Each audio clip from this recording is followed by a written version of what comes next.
जी बच्चों, अस्सलाम वालेकुम। आप जानते हैं कि आपने चैप्टर नंबर 17 में हिस्टैरिसीस लूप का टॉपिक शुरू किया था, उसका बकिया हिस्सा रह गया है, यानी इसका पार्ट 2 है। कल हमने इसका पार्ट 1 पढ़ा था, ये इसका पार्ट 2 है हिस्टैरिसीस लूप का।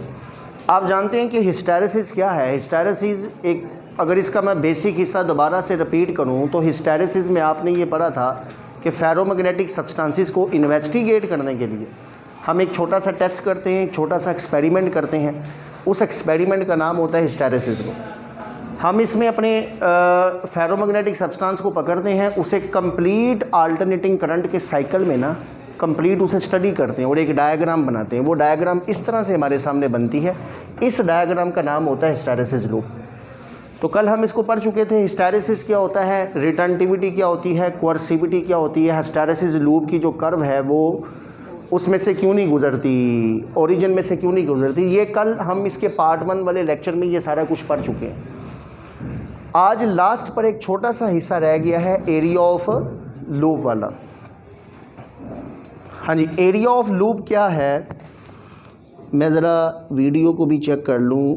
अभी हिली थी, ये दोबारा से ठीक हो गई।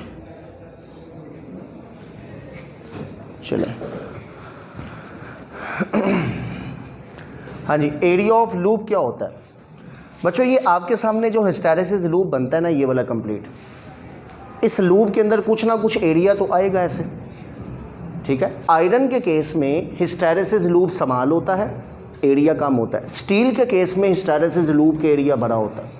ये मैंने दो आपके सामने डायग्राम बनाई हैं, एक हिस्टैरिसीस लूप आयरन का है, दूसरा स्टील का।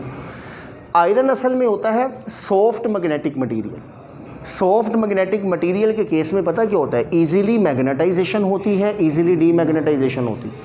यानी आप थोड़ी सी एनर्जी दें ना तो आयरन की डोमेन मैग्नेटाइज हो जाती हैं, और अगर आप बाहर एक्सटर्नल मैग्नेटिक फील्ड को ख़त्म करें तो ये फ़ौरन वापस भी आ जाती है, ठीक हो।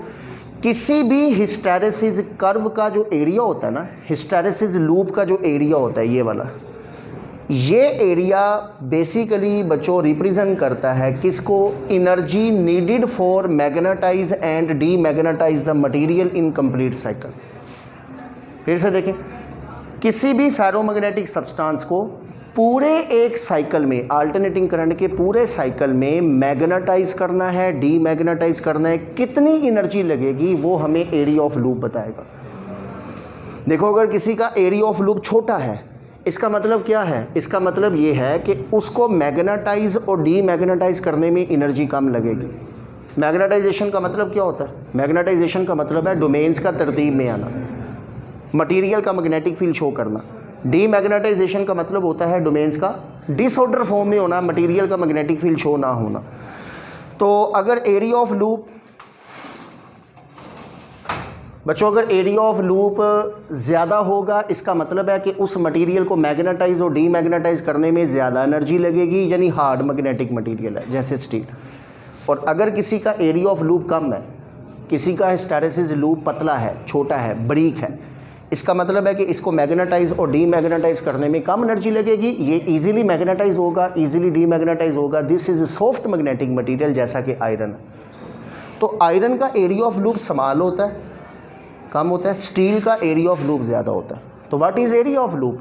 Area of loop basically represent the energy needed, किस लिए, energy needed for magnetise and demagnetise. किसी भी फेरोमैग्नेटिक मटेरियल को मैग्नेटाइज और डीमैग्नेटाइज करने के लिए कितनी एनर्जी चाहिए, ये हमें एरिया ऑफ लूप बताएगा। तो एरिया ऑफ लूप अगर समान है तो कम एनर्जी, अगर एरिया ऑफ लूप ज़्यादा है तो ज़्यादा एनर्जी। तो आयरन का एरिया ऑफ लूप कम होता है, स्टील का एरिया ऑफ लूप ज़्यादा होता है। आगे देखें, एक और छोटी सी डेफिनेशन है, हिस्टैरिसीस लॉस।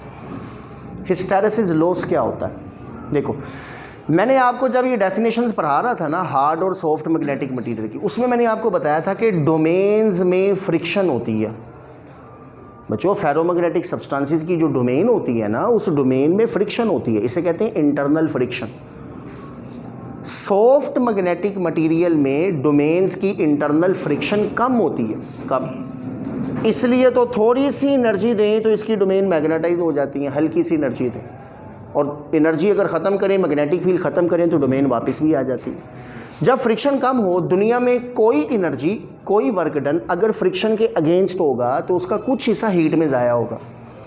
मैं यहाँ से कुर्सी है ना, कुर्सी को थोड़ा सा घसीटूँ इस सरफेस पर, फ्रिक्शन है ना सरफेस पर, तो हमारी एनर्जी का, वर्क डन का कुछ हिस्सा हीट में ज़ाया हो जाएगा। अजान सुनने ज़रा।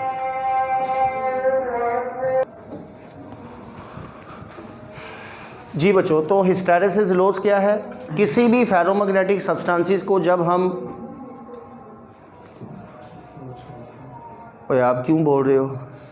लेक्चर सुने इधर, बोलने की आदत पड़ी हुई है। चलिए अगली दफ़ा कोई बोला मैंने वीडियो में उसका नाम ले लेना है कि ये बच्चा लाद में हर दफ़ा बोलता है। तो बच्चों फेरोमैग्नेटिक सब्सटेंसेस में जब हम किसी भी मटेरियल को मैग्नेटाइज करते हैं, मैग्नेटाइज का मतलब है कि उसकी डोमेन्स पर वर्क डन करके ना उसे एक्सटर्नल मैग्नेटिक फील्ड की डायरेक्शन में सीधा किया जाता है। जब डोमेन हिलती है ना, ये ऐसे हिलेगी, तो ये फ्रिक्शन होती है। दुनिया में कोई भी वर्क डन फ्रिक्शन के अगेंस्ट जब होता है तो उसका कुछ हिस्सा हीट में ज़ाया हो जाता है, ये एक नेचर है। जब भी वर्क डन अगेंस्ट फ्रिक्शन किया जाएगा उसका कुछ हिस्सा हीट में ज़ाया हो जाता है। वो जो एनर्जी और वर्क डन हमारा हीट में ज़ाया होता है ना, हम इसको कहते हैं हिस्टैरिसीस लॉस। जैसे मैंने एनर्जी, मिसाल के तौर पर मैंने एनर्जी दी 100 की, मैंने एक फेरोमैग्नेटिक सब्सटेंस को 100 की एनर्जी दी, और 100 की एनर्जी सारी की सारी मैग्नेटाइज डीमैग्नेटाइज करने में यूज़ नहीं हुई है, उसमें से 20 तो हीट में ज़ाया हो गई है। बच्चों मैंने 100 मैग्नेटिक फील्ड दिया, 100 टेस्ला, 100 टेस्ला जो मैग्नेटिक फील्ड है ना, उसने मैग्नेटाइज डीमैग्नेटाइज नहीं किया। 100 टेस्ला में से 20 टेस्ला जो है वो ज़ाया हो गया हीट की फॉर्म में। वो जो एनर्जी ज़ाया होती है ना हीट में, due to internal friction of domain during magnetisation and demagnetisation, उस लॉस को, उस नुकसान को, उस डिसिपेशन को हम कहते हैं हिस्टैरिसीस लॉस। अब हिस्टैरिसीस लॉस किसका ज़्यादा होगा? तो सादा सी बात है, जिसको मैग्नेटाइज करने और डीमैग्नेटाइज करने में ज़्यादा एनर्जी लगेगी ना, उसमें नुकसान भी ज़्यादा होगा। जो जितना अमीर होगा उसकी चोरी भी तो उतनी ज़्यादा होगी ना। अब एक झोंपड़ी में तो 10 करोड़ की चोरी नहीं हो सकती। अगर किसी के घर 10 करोड़ की चोरी हुई, इसका मतलब वहाँ पर बहुत सारे पैसे हैं, तो 10 करोड़ गया है ना। गरीब का तो 50 का नोट गुम हो जाए तो सारी दिन उसे जो है ना वो दिन टेंशन लगी रहती है। तो हिस्टैरिसीस लॉस बच्चों, स्टील के केस में, चूंकि स्टील हार्ड मैग्नेटिक मटेरियल है, इसकी डोमेन्स के दरमियान फ्रिक्शन ज़्यादा होती है, इसमें ज़्यादा एनर्जी ज़ाया होती है, इसमें हीट ज़्यादा बनती है। और आयरन का हिस्टैरिसीस लूप समाल है। आयरन एक सॉफ्ट मैग्नेटिक मटेरियल है, इससे थोड़ी सी एनर्जी दें तो मैग्नेटाइज होता है, डीमैग्नेटाइज होता है, इसकी इंटरनल फ्रिक्शन डोमेन्स में कम होती है, इसलिए आयरन के केस में हिस्टैरिसीस लॉस कम होता है। तो आयरन और स्टील में फ़र्क क्या है? आयरन का लूप एरिया समाल है, स्टील का लूप एरिया ज़्यादा है। आयरन को मैग्नेटाइज डीमैग्नेटाइज करने में कम एनर्जी लगती है, स्टील को मैग्नेटाइज डीमैग्नेटाइज करने में ज़्यादा एनर्जी लगती है। आयरन के केस में हिस्टैरिसीस लॉस कम होता है क्योंकि इंटरनल फ्रिक्शन डोमेन्स में कम है ना। स्टील के केस में डोमेन्स की फ्रिक्शन बहुत ज़्यादा है, वो हिलती नहीं है, इतनी ज़्यादा फ्रिक्शन है, आपको बहुत ज़्यादा एनर्जी देनी पड़ती है, फिर जाके डोमेन मैग्नेटाइज होती है। तो जब इतनी एनर्जी दोगे तो उसमें से काफ़ी सारा हिस्सा ज़ाया भी हो जाएगा हीट में। तो स्टील का हिस्टैरिसीस लॉस ज़्यादा होता है पर साइकिल, आयरन का हिस्टैरिसीस लॉस पर साइकिल कम होता है। ठीक है जी। अब देखें सूटेबिलिटी ऑफ द मटेरियल, कौन सा मटेरियल किस पर्पज़ के लिए सूटेबल है। अगर इनकी सूटेबिलिटी को चेक करें, कौन सा मटेरियल किस पर्पज़ के लिए ज़्यादा सूटेबल है, आंसर है जिस मटेरियल की रिटर्निविटी, कोर्सिविटी ज़्यादा होगी। मुझे बताओ किसकी होती है? स्टील की। बटो स्टील का हिस्टैरिसीस लूप भी ज़्यादा होता है, इसका लूप एरिया भी ज़्यादा है, इसकी रिटर्निविटी ज़्यादा, इसकी कोर्सिविटी ज़्यादा, इसे ज़्यादा एनर्जी देनी पड़ती है मैग्नेटाइज और डीमैग्नेटाइज होने में। तो ऐसे जो सब्सटेंस होते हैं वो सूटेबल होते हैं परमानेंट मैग्नेट के लिए। हाँ जी, ऐसे मटेरियल सूटेबल होते हैं किसके लिए? परमानेंट मैग्नेट के लिए। और ऐसे फेरोमैग्नेटिक सब्सटेंस जिनका हिस्टैरिसीस लूप एरिया समाल होता है, जैसे आयरन है जो सॉफ्ट मैग्नेटिक मटेरियल है, इनको हम पता कहाँ इस्तेमाल करते हैं? इन्हें हम करते हैं एक तो टेम्परेरी मैग्नेट के लिए, दूसरी चीज़ सुनो ज़रा, इन्हें हम इस्तेमाल करते हैं ट्रांसफार्मर के कोर मटेरियल में, इलेक्ट्रोमैग्नेटिक इंडक्शन में, जहाँ पर अल्टरनेटिंग करंट होता है। और ये अल्टरनेटिंग करंट क्या होता है? अल्टरनेटिंग करंट आप जानते हैं ये मुसलसल चेंज होने वाला करंट है। जब करंट मुसलसल चेंज होगा ना, उससे पता क्या होता है, कभी करंट इस डायरेक्शन में, कभी इस डायरेक्शन में, फिर इधर फिर इधर, करंट से बनने वाला मैग्नेटिक फील्ड कभी इधर कभी इधर कभी इधर कभी इधर चेंज हो। तो जहाँ पर अल्टरनेटिंग करंट इस्तेमाल होता है वहाँ पर हम पता कौन सा फेरोमैग्नेटिक इस्तेमाल करेंगे, वहाँ पर वो फेरोमैग्नेटिक मटेरियल इस्तेमाल करना है जिसका हिस्टैरिसीस लॉस कम है। क्यों? क्योंकि बार बार मैग्नेटाइजेशन होनी है, कभी इधर कभी इधर, कभी डोमेन्स ने इधर जाना है, कभी इधर जाना है, कभी इधर जाना है। जब बार बार डोमेन्स हिलेंगी तो मुझे बताओ उनके दरमियान फ्रिक्शन की वजह से एनर्जी ज़ाया होगी ना।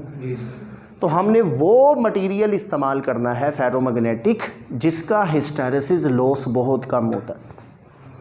बात समझ लग रही है? जिस जगह पर बार बार करंट चेंज हो, एक्सटर्नल मैग्नेटिक फील्ड चेंज हो, बार बार मैग्नेटाइजेशन हो, डीमैग्नेटाइजेशन हो, वहाँ पर उस स्पेसिमन को यूज़ करें, उस फेरोमैग्नेटिक मटेरियल को यूज़ करें जिसका हिस्टैरिसीस लॉस कम है, ताकि आपकी कम से कम एनर्जी इस्तेमाल हो। तो आयरन को हम कहाँ इस्तेमाल करते हैं? एक तो ये सूटेबल होता है बच्चों टेम्पोरेरी मैग्नेट के लिए, टेम्पोरेरी मैग्नेट, और दूसरा हम इसे इस्तेमाल करते हैं ट्रांसफार्मर में, यानी ट्रांसफार्मर अल्टरनेटिंग करंट पर चलते हैं। याद रखना, ट्रांसफार्मर डीसी पर नहीं चलता, सिर्फ एसी पर चलता है। तो ट्रांसफार्मर में अल्टरनेटिंग करंट होता है और बार बार चेंज होने वाला करंट है, इसलिए कंटिन्यूअसली मैग्नेटाइजेशन डीमैग्नेटाइजेशन होती है। जब मुसलसल मैग्नेटाइजेशन डीमैग्नेटाइजेशन होगी तो मुसलसल एनर्जी ज़ाया होगी, इसलिए हमने आयरन इस्तेमाल करना है क्योंकि इसका हिस्टैरिसीस लॉस कम होता है। ठीक है, तो सॉफ्ट मैग्नेटिक मटेरियल आयरन जिनका लूप एरिया कम है, हिस्टैरिसीस लॉस कम है, इन्हें हम टेम्परेरी मैग्नेट के लिए ट्रांसफार्मर के कोर मटेरियल में इनको यूज़ करते हैं। और हार्ड मैग्नेटिक मटेरियल जैसे स्टील है जिसका लूप एरिया बड़ा होता है, हिस्टैरिसीस लॉस भी जिसका ज़्यादा होता है, इसे हम इस्तेमाल करते हैं परमानेंट मैग्नेट के तौर पर। ठीक है, तो स्टील का hysteresis loss greater than the hysteresis loss for iron. ये हमारा टॉपिक है हिस्टैरिसीस लूप का, ये कंप्लीट हुआ। अब बच्चों एक टॉपिक रह गया था स्मार्ट सिलेबस में, वो था सुपर कंडक्टर के नाम से। सुपर कंडक्टर,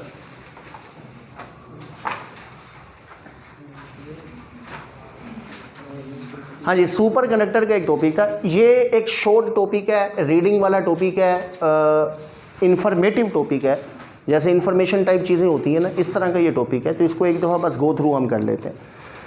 सुपर कंडक्टर क्या होते हैं?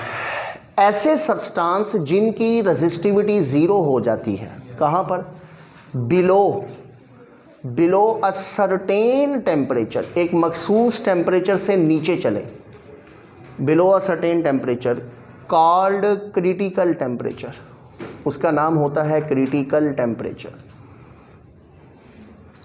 फिर से देखें, ऐसे सब्सटेंस जिनकी रेजिस्टिविटी बिल्कुल ज़ीरो हो जाती है, बिल्कुल ज़ीरो, 100% ज़ीरो हो जाए, एक मखसूस टेम्परेचर से नीचे चलें तो उनकी रेजिस्टेंस ख़त्म ही हो जाए, ज़ीरो हो जाए, उन कंडक्टर को हम कहते हैं सुपर कंडक्टर। वो टेम्परेचर जिससे नीचे चलें, याद रखें एट का लफ्ज़ नहीं है, बिलो का लफ्ज़ है। मैंने आपको क्यूरी टेम्परेचर की डेफिनेशन पढ़ाई थी, क्यूरी टेम्परेचर में अबव का लफ्ज़ आता है।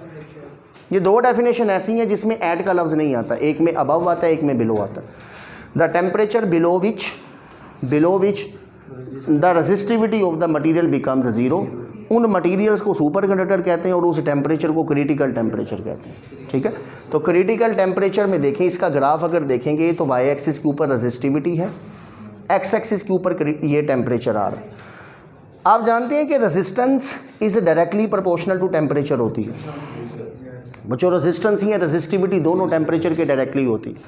टेम्परेचर कम करेंगे रेजिस्टेंस कम होगी, टेम्परेचर और कम करो रेजिस्टेंस और कम होगी। टेम्परेचर कम करते जाओ, कभी तो कोई ऐसा टेम्परेचर आएगा जिस पर रेजिस्टेंस कम होते होते बिल्कुल ज़ीरो हो जाएगी। कभी तो ऐसा होगा ना कि टेम्परेचर कम करते जाएं रेजिस्टेंस बिल्कुल ज़ीरो हो जाएगी। तो वो टेम्परेचर जिससे नीचे चलें तो रेजिस्टेंस ज़ीरो हो जाती है, उस टेम्परेचर को क्रिटिकल टेम्परेचर कहते हैं। और ऐसे मटेरियल्स को क्या कहते हैं? सुपर कंडक्टर्स कहते हैं। तो देखो बच्चों, टेम्परेचर कम करने से, टेम्परेचर कम होने से इनकी रेजिस्टिविटी कम होगी, एक मखसूस टेम्परेचर पे जाके ये ज़ीरो हो जाएगी। ऐसे ये ग्राफ होता है किसका? सुपर कंडक्टर का। तो देखो टेम्परेचर कम होने से ये कम हो रही है ना, ये नीचे आ रहा ग्राफ, रेजिस्टिविटी कम और एक मखसूस टेम्परेचर पे जाके ये बिल्कुल ज़ीरो हो गई है। ऐसे तो उस टेम्परेचर को हम क्रिटिकल टेम्परेचर कहते हैं और मटेरियल्स को क्या नाम देते हैं, सुपर कंडक्टर का। ठीक है, अब सुपर कंडक्टर दुनिया में सबसे पहला जो सुपर कंडक्टर बनाया था वो 1911 में बनाया था। अच्छा, इससे पहले एक और चीज़ देखो ज़रा बच्चों, अगर किसी कंडक्टर की रेजिस्टेंस ज़ीरो हो जाए ना, आप उसे एक दफ़ा करंट दोगे ना तो वो करंट इनडेफिनेट टाइम तक फ्लो करता जाएगा विदाउट ईएमएफ बैटरी। एक कंडक्टर में रेजिस्टेंस है ही नहीं तो करंट ज़ाया तो होगा ही नहीं, करंट ज़ाया ही रेजिस्टेंस से होता, अगर रेजिस्टेंस ना हो तो करंट ज़ाया नहीं होता। तो सुपर कंडक्टर को सिर्फ एक दफ़ा करंट दे दो, सारी ज़िंदगी करंट फ्लो होता रहेगा, उसे मज़ीद बैटरी की ईएमएफ की ज़रूरत भी नहीं है क्योंकि रेजिस्टेंस ही नहीं है। बच्चों, अगर किसी फर्श पर फ्रिक्शन नहीं है, हवा की रेजिस्टेंस नहीं है, गाड़ी को धक्का मारोगे वो कहाँ रुकेगी? ये फ्रिक्शन होती है जो उसको रोकती है, इंजन को बार बार एनर्जी देनी पड़ती है गाड़ी को चलाने के लिए। अगर सड़क की फ्रिक्शन नहीं है, हवा की मज़ामत नहीं है, तो गाड़ी को धक्का मारोगे, गाड़ी सारी ज़िंदगी चलती जाएगी बगैर किसी पेट्रोल की एनर्जी की। ये हिसाब सुपर कंडक्टर का। तो सुपर कंडक्टर आइडियल कंडक्टर हैं, इनकी कंडीशंस कोई इतनी आसान नहीं है कि हमने बना ली हैं। अगर बनाए होते तो आज मुल्क में लोड शेडिंग कहाँ होती थी? एनर्जी के रिसोर्सेज हम क्यों ढूंढते फिरते, डैम बनाने की कोशिश करते, फिर तो आप यूँ समझ लें एक छोटा सा डैम भी पूरे मुल्क के लिए काफ़ी होता। अभी तक नहीं है सुपर कंडक्टर, अभी हमारे पास ऐसी कंडीशंस नहीं आई हैं जिस पर हम ये बना सकें। अभी मैं आपको बताता हूँ किस किस टेम्परेचर पर ये बने। तो सुपर कंडक्टर बच्चों, जब एक दफ़ा रेजिस्टेंस ज़ीरो हो जाए तो क्या होता है? रेजिस्टेंस ज़ीरो हो जाए तो इनडेफिनेट टाइम तक उसमें करंट फ्लो होता रहेगा, कभी ख़त्म नहीं होगा। दुनिया का सबसे पहला सुपर कंडक्टर बनाया गया है 1911 में बाय कैमरलिंग ओन्स, ये नाम लिखा हुआ है इसका, कैमरलिंग ओन। इसने बनाया था किसको? मरकरी को। इसने मरकरी को सुपर कंडक्टर बनाया। किस टेम्परेचर पर मरकरी सुपर कंडक्टर बना? Below 4.2 kelvin. बच्चों 4.2 केल्विन पर नहीं, 4.2 केल्विन से नीचे। 4.2 केल्विन कितना है? ये राउंड अबाउट पता कितना है? -269 डिग्री सेंटीग्रेड, यूं समझ लें -269 डिग्री सेंटीग्रेड के ऊपर दुनिया का सबसे पहला सुपर कंडक्टर बना है। मुझे बताओ अब -269 डिग्री सेंटीग्रेड कहाँ से लाएं? इस पर तो इंसान जिंदा भी नहीं रहते। देखो सुपर कंडक्टर बना के इस्तेमाल कहाँ करने हैं? जहाँ इंसान रहते हैं वहीं पर करने हैं ना। इस टेम्परेचर पर तो इंसान नहीं रहते। फिर 0 डिग्री पर बर्फ़ है, -1 -2 -3 -270 तक जाना। तो -269 डिग्री के ऊपर दुनिया का सबसे पहला सुपर कंडक्टर बना था जिसका नाम मरकरी था। उसके बाद फिर एल्यूमिनियम को बनाया गया, टिन को बनाया गया, लेड को बनाया गया, लेकिन सब के टेम्परेचर बड़े कम है। -270, -271, -265, -266, इन टेम्परेचर्स के ऊपर सुपर कंडक्टर बने। हाँ, अभी तक जो रिसेंट इस दुनिया में सुपर कंडक्टर बना है ना, ज़्यादा से ज़्यादा प्रोफेसर याओ लाइंजली ने जो बनाया है, वो सुपर कंडक्टर बच्चों बना है, हाँ जी, वो सुपर कंडक्टर बना है yttrium barium copper oxide. This is ceramics material, ये एक सिरेमिक्स मटेरियल है। आप जानते हैं ना सिरेमिक्स असल में मिक्सचर ऑफ डिफरेंट एलिमेंट होता है। तो यूट्रियम बेरियम कॉपर ऐसे बहुत सारी चीज़ों को मिलाकर ना उसने एक सुपर कंडक्टर बनाया है। किस टेम्परेचर पर? 163 केल्विन पर, या फिर -110 डिग्री सेंटीग्रेड पर। ठीक है, -163 केल्विन के ऊपर, या फिर माइनस आपके पास 110 डिग्री सेंटीग्रेड पर।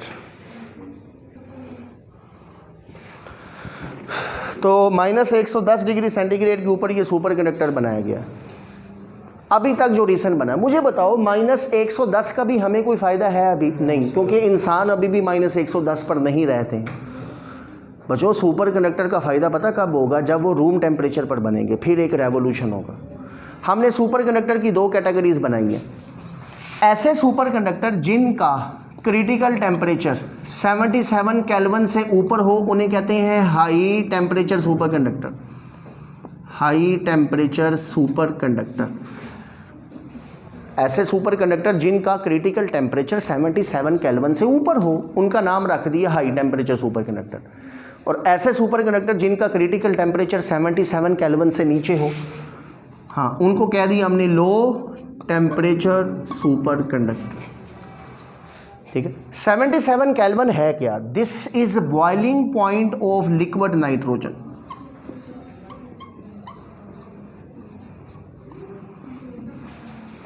ये एक रेफरेंस बनाया गया है, boiling point of liquid nitrogen. ये एक रेफरेंस है, कोई खास लॉजिक नहीं है, इसको एक रेफरेंस माना है।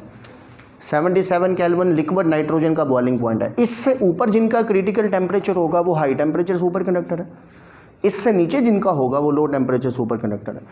तो सुपर कंडक्टर जिस दिन रूम टेम्परेचर पर बनेंगे ना, उस दिन दुनिया में इलेक्ट्रिकल टेक्नोलॉजी में एक इंकलाब होगा। अभी तक नहीं बने हैं, देखो ना, अभी तक जो बना है वो कौन सा है? -100। यानी ये तार जा रही है ना, ये तार अगर फर्ज करें इस कमरे से जा रही है, यूट्रियम बेरियम कॉपर ऑक्साइड की, इस कमरे का टेम्परेचर -110 होगा तो ये सुपर कंडक्टर है। बाहर सड़क से तार जा रही है वापडा वालों की, यूट्रियम बेरियम कॉपर ऑक्साइड, अगर बाहर का टेम्परेचर -110 होगा इन्वायरमेंट का, फिर वो सुपर कंडक्टर। तो मुझे बताएं, ऐसा अभी तक तो पॉसिबल नहीं है ना, इसलिए सुपर कंडक्टर लेबोरेटरी लेवल पर तो बने हैं, लेबोरेटरी लेवल पर अभी तक तो बने हैं, लेकिन अभी हम इसे रूम टेम्परेचर पर नहीं बना सके। ठीक हो गया। सुपर कंडक्टर की एप्लीकेशंस यूज़ कहाँ पर होते हैं? अभी तक बने ही नहीं है तो यूज़ क्या करना है, लेकिन उसने 4 एप्लीकेशंस लिखी हैं। ये इनका मतलब पता क्या है बच्चों, अगर कभी रूम टेम्परेचर पर सुपर कंडक्टर बनेंगे ना तो हम 4 जगहों पर यूज़ करेंगे। सबसे पहले नंबर 1 MRI मशीन, ब्रेन का CT स्कैन करने वाली जो मशीन है, ब्रेन का CT स्कैन करने वाली जो मशीन है MRI, उसमें बड़ा करंट यूज़ होता है, हम वहाँ पर यूज़ करेंगे। Magnetic levitation train, bullet train जो होती हैं, जो पटरी से थोड़ा ऊपर चलती हैं हवा में, लेविटेशन का मतलब होता है हवा में चलना। बुलेट ट्रेन जिनकी वेलोसिटी 800 किलोमीटर पर आवर, हम वहाँ पर इस्तेमाल करेंगे। स्मॉल एंड पावरफुल मोटर, छोटी छोटी मोटर होंगी, बड़ी बड़ी मशीनें चलाएंगी, इंडस्ट्री से चलाएंगी, उनमें हम सुपर कंडक्टर यूज़ करेंगे। फास्टेस्ट कंप्यूटर चिप, दुनिया के बेहतरीन कंप्यूटर की चिप बनाई जाएगी कब? जब सुपर कंडक्टर रूम टेम्परेचर पर अवेलेबल होंगे तब। अभी फिर क्या यूज़ हो रहा है इनमें? अभी इनमें अच्छे कंडक्टर यूज़ हो रहे हैं, सुपर कंडक्टर यूज़ नहीं हो रहे। अभी तो सुपर कंडक्टर बने ही नहीं है रूम टेम्परेचर वाले, तो अभी कॉपर वगैरह इस तरह के कंडक्टर यूज़ हो रहे हैं। ठीक है जी, हमारा 17 चैप्टर अब ये कंप्लीट हो गया। इसकी एक्सरसाइज कितनी रहती थी? चलें, चैप्टर हमारा 17 कंप्लीट है। इंशाल्लाह फिर हम 18 चैप्टर इंतहाई, देखो 16 के बाद 12 से 16 तक फिज़िक्स का एक इंपॉर्टेंट हिस्सा है। उसके बाद अगर कोई चैप्टर करने वाला है ना, टेक्निकल है, मुश्किल है, तो वो 18वां चैप्टर है इलेक्ट्रॉनिक्स का।